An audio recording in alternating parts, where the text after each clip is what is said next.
Hello people of YouTube. In this video we're going to take a look at my 3 lessons learned from covering this Pokemon Red and Blue Trainer Battle. If you don't want to listen to the whole song, you can skip right to this timestamp to go right into the analysis where I'll share the tips and tricks that I learned from doing this that you can also implement. So, let's get right to it.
Alright, so that was pretty much the whole song. So I want to start out by explaining the importance of transcribing or covering your favorite songs.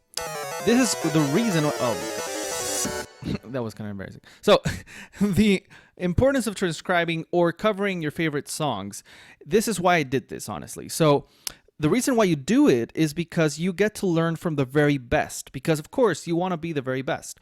And I want to be the very best. I want to be the very best. So you can also add your original flavor to the piece as well as you're learning. You can also add new sections altogether and have a lot of fun doing it. So the very first thing that I noticed from transcribing this amazing song is that less is more and more is less.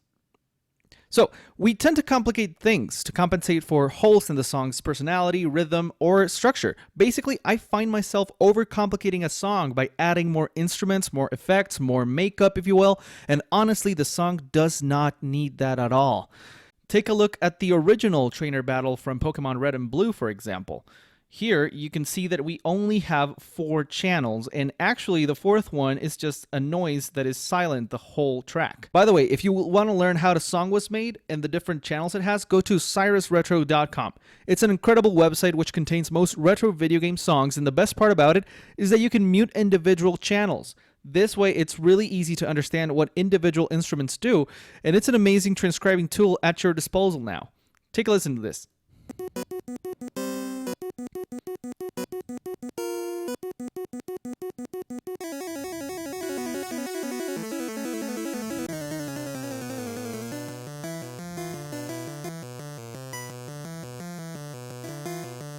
The second thing I learned was how a bass and a melody interacted in retro game music. So initially, the reason why I wanted to transcribe this specific song was because my brother was creating a Pokemon animation, and I wanted to provide this song as a complement to his animation. However, I also wanted to know how the bass and the melody interacted in an 8-bit song.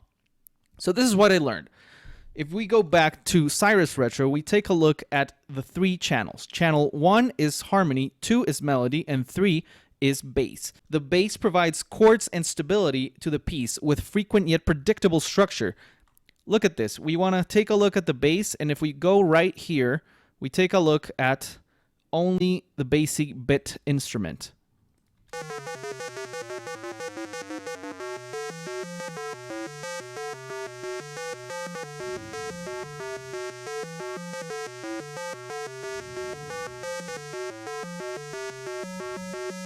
So again, take a look at this. It only has this weird kind of structure, but it does touch on this particular note here, the B2.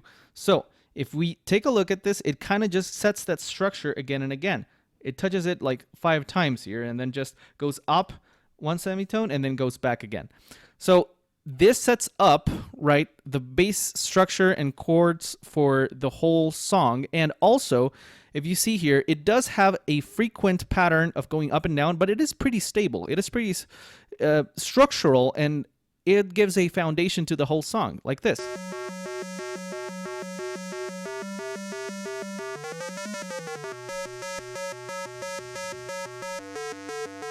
The other thing that I learned was about the melody. The melody provides the high frequencies that catches your ear and gives the song the main idea or character. In most of the song, it sets the tone as suspenseful and dangerous, which makes sense because this is a battle theme song. So take a look at this.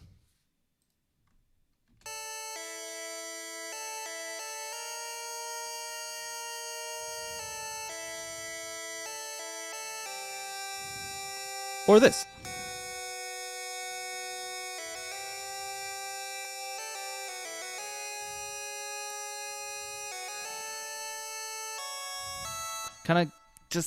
Kind of grinds your teeth, right? Like you know something's not right. Something is suspenseful, something is in conflict. That is the reason why the melody is here.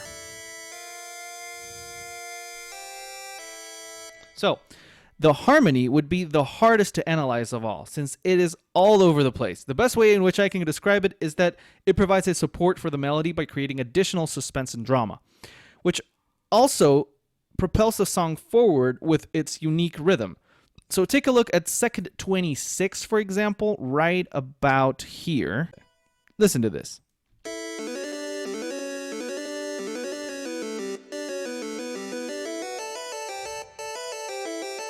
If we take a look at the whole song without the drums,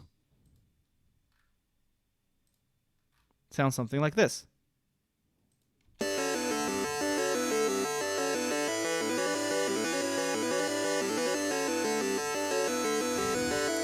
You hear the melody just go along in a long series of MIDI chords, or MIDI notes, but the main thing here is that this provides a little bit more of rhythm, of movement in the song, as well as supports the melody that it is currently being played under. So that is not the only example that we have. For example, we also have in second 118, right about here.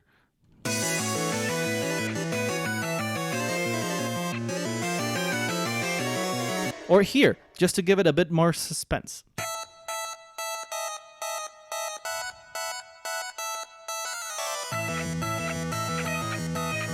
It just kind of underlines the main melody theme here, and it kind of gives it a little bit more of movement all around. It is really tough to explain this. In broad terms, just the harmony supports the melody, and it also gives it a little bit more rhythm and movement. So the third thing that I learned from this whole experience was that you are able to do whatever you want. You are free to do what you want with the song. It sounds silly, but once you start to copy a song piece by piece, it doesn't make much sense to just keep going and have the same old exact song again, but this time created from you. Instead, try something new. Make changes, add sections, add instruments, effects, new rhythms, etc. I was actually able to do this right around here with this new section. Take a listen. And if we add the drums.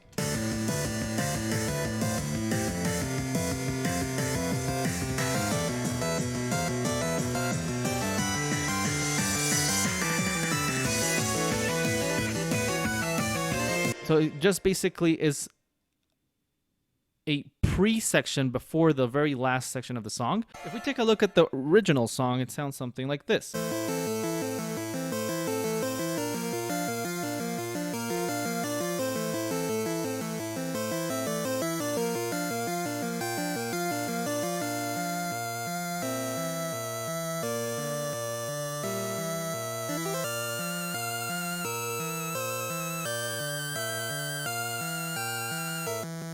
So, I basically decided to change that part of the song because in my eyes, or in my ears, it was all very repetitive. I wanted just to create a little bit more of ups and downs, hills and valleys in the song, and that is exactly what I tried to do right here.